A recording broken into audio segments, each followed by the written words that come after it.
First thing I like to do when I'm working with fresh sheetrock on a wall is get my first coat of mud or compound on all the nails. And this compound tends to shrink as it dries.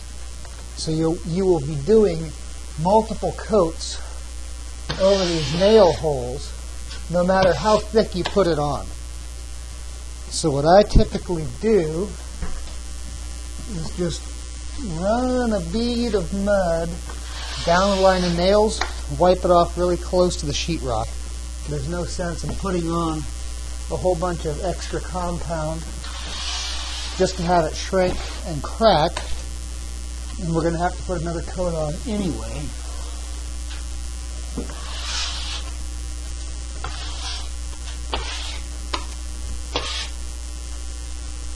You remember this nail that I was a little bit concerned about here that I put the circle around on my 6-inch taping knife. It has a stainless steel, I'll call it a hammer on the end of it. And you can use this.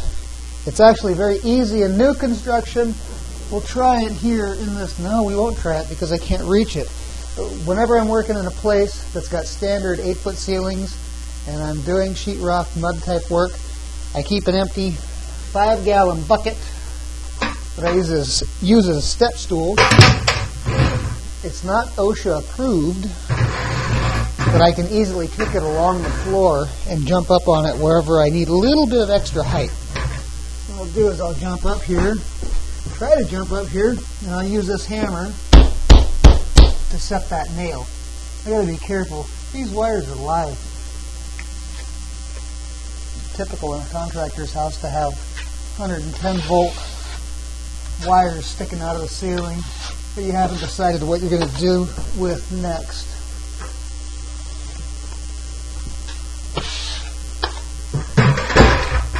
There goes my bucket.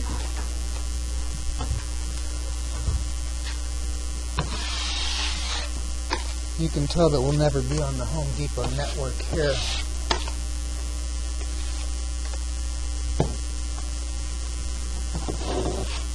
I actually don't need to put compound in this corner. I'll cover that in a later clip. But since I'm here, I'll fill in some of these voids.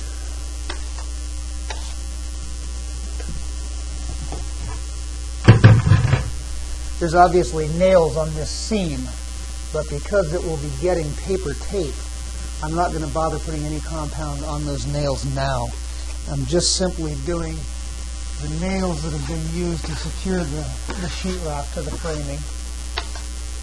I may disappear out of camera's view as I do these lower ones.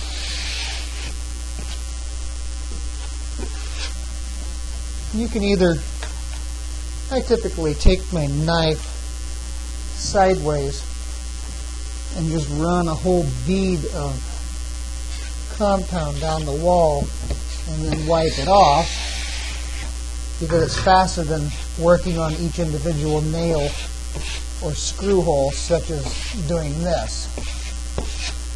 Just faster to run down the line and then wipe it right back off.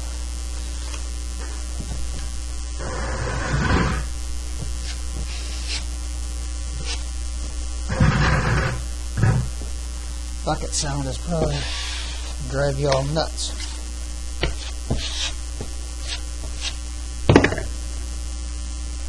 I ended up, you may not be able to see this on the camera, but there was another popped nail that I just set with the butt of my knife.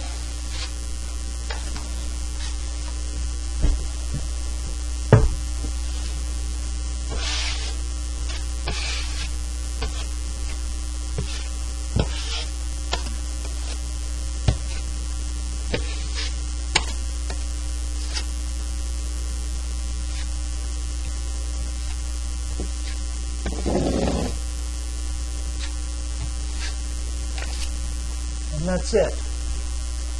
In just a few minutes, all of the nail holes, except for the ones on the seams, have been filled. There are nails, let's reposition the camera here. There are nails here along the frame of the door, but I'm not going to take the time to fill these nails because they're going to be covered by the trim that I'm going to put around this door. I'll use about a 2-inch colonial molding, so they'll cover those nails. There's no reason to spend the time to fill them. I could, but if I were doing production work on a job site, I wouldn't take the time. Time is money in my business. Here's the one that needs a little bit more mud. I'll just put a little dab on there. So that's it. We filled all of the nail holes in just a few minutes. And while those are setting up, we'll switch the camera view for the next segment, which will be taping the seams.